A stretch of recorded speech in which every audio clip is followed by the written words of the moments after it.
Klay Kubiak spoke, the new offensive coordinator. That was my impression of Klay Kubiak. He's perfect for Kyle because Kyle can still really be the offensive coordinator and he won't matter, you know? I don't know, like, first of all, to be fair, being Kyle's offensive coordinator is kind of a ceremonial position because you're not calling plays. No. So it's like, it's almost like, okay, I'm here doing a press conference, but it's not my offense. Like, what do you really want me to say? That being said, Mike McDaniel had I'm not trying to bag on him too much. No, Mike McDaniel real. had this job like in 2020.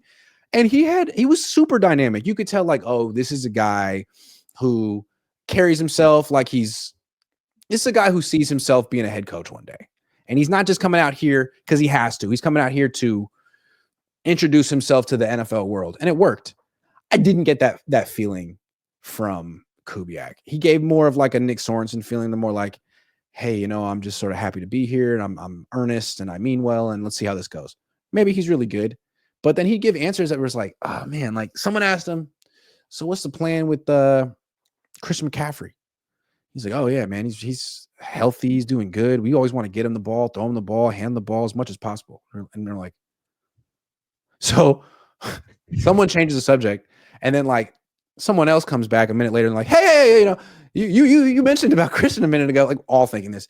Have you really considered at this point in his career, after what he's kind of gone through recently, maybe using him differently? He's like, well, I mean, yeah, you always want to like sort of protect your players, but like he's so good and like he really is so hard to take off the field because he really won't allow you to, that it's kind of tough. I'm like, what? You can't be serious. He's like, It's so hard because he doesn't want to come off the field. And he's not the first coach on the team to say this. It's so ridiculous to me that that's the issue. He's like, no. And people are like, well, he said no. I don't know. Did you hear? Christian said no. Yeah, what are we going to do? That is really, really funny, I will say. It also feels like basic knowledge too. Like I feel like everyone, like you said, we've heard this before. Like, yeah, Christian wants to play. No doubt. Like, of course he wants to play. Because to me, like this last season didn't need to be so bad. This 6-11 and like the Niners look back and like, well, it was derailed in training. Like, no. You guys were in the thick of things, and then Christian came back. And what did you do? You used him wrong. You benched Jordan Mason. You benched Isaac Guerrero. You gave all the freaking touches to Christian McCaffrey like it was 2023. He wasn't ready for him. He got hurt. End of season. Like, don't freaking do that again, please. PrizePicks is sponsoring the Cohn Zone this year. PrizePicks is the leader in daily fantasy and the best place to win cash while watching sports. And the best part about the app is it's really easy to use. To create a lineup, all you have to do is pick more or less on a few players' stats. I'm a Niners guy. So, when I'm doing PrizePicks, I'm looking, the last couple of years, I'm looking at Deebo Samuel because I know Deebo Samuel better than Deebo Samuel knows Deebo Samuel. So if it's like drops, I'm taking more.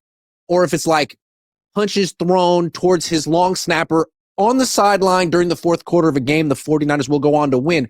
I'm smashing more because I know the 49ers and I'm a PrizePicks guy. Now, maybe they didn't have those exact plays, but they have so many plays that'll make your head spin. And you can play PrizePicks in over 40 states, including California and Texas. Best part about it is the new user offer. PrizePicks will give you $50 when you play your first $5 lineup. So win or lose, you'll get $50 just for playing. That sounds like a win to me. Use promo code COHN, COHN, to claim your $50 today. Tell them Grant sent you. It's like if the Warriors were to play Steph in game 3 and it's like, no, like don't do that at all. Like bad idea. It's very similar. It's like, what are we doing here? It's just like you just drafted Jordan James. It seemed like you're thinking along these lines. It'd be so fair for you to come out and be like, look, we spoke to Christian. He understands. We've taken care of him. He understands a more reduced role because it's about the team and it's about his longevity and it's not about his freaking stats. He gets it. We get it. I feel like that'd be something Steve Kerr would say. Steve Kerr's the guy who put Andre Iguodala on the bench for the first time in his freaking career. He gets guys to buy into this stuff, and the Niners can't even get Christian McCaffrey to buy into like 4 or 5 fewer freaking carries again for his own longevity. Like, come on. You could. You just don't want to. That's how I see it. It's like you just really don't want to because you think he's so valuable. You don't really care about what happens. Like that's It's kind of how I just see it. it's just malpractice to give him a bunch of carries between the tackles, not in the playoffs at his age after what he's been through.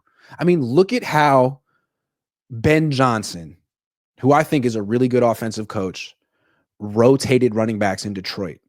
He kept them both fresh. Both running backs were bought in. Neither one resented the other. It worked.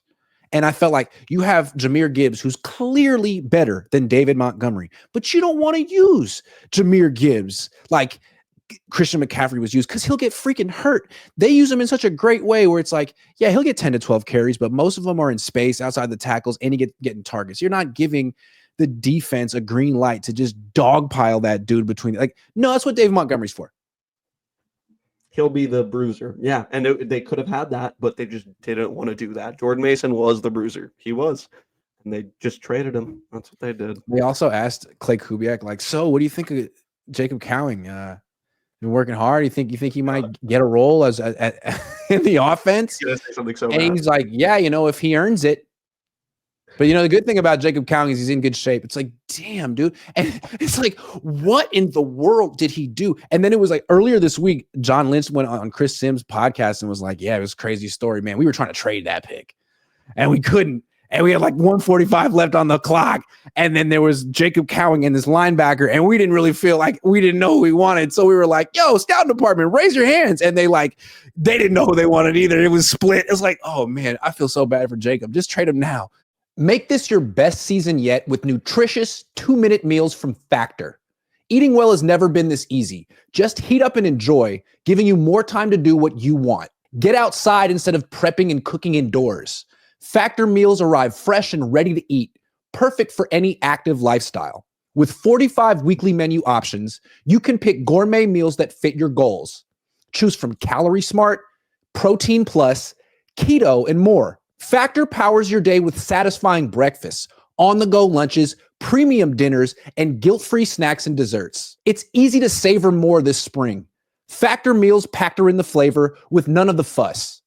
Get started at factormeals.com/cone50off and use code cone50off to get 50% off plus free shipping on your first box. That's cone50off at factormeals.com/cone50off for 50% off plus free shipping. Trade them now, baby. The balls on John Lynch to openly admit that too, while the player's on your team, like while he's there, that you're like, oh yeah, you were a throwaway pick actually. Like we really wanted to trade this pick. But we like you though, but like you're not going to be starting though. But like we like you, but we don't like you. Yeah, we like you, but not like you. We like you're no Junior Bergen. You know what I mean? That's sorry. If it comes down to you or Junior Bergen, it might. That's a great poll. There's always one poll that you get me with during the stream, and that's the one. That's the one. Dude, the fact that they took a return artist from Montana because, dude, so did you know that the reason they know about him is because Brant Boyer's son is on that Montana team? And Brant Boyer's son was like, hey, Dad, we got a really good returner. And Dad was like, word. And they drafted him. He better be so good. He better be so good. That's so much worse than the Raiders GM being like, I want Genty, and then they get Genty. Because, like, at least Genty's really good and it's proven. Like, this guy, there's like, oh, I like him. He's good, though.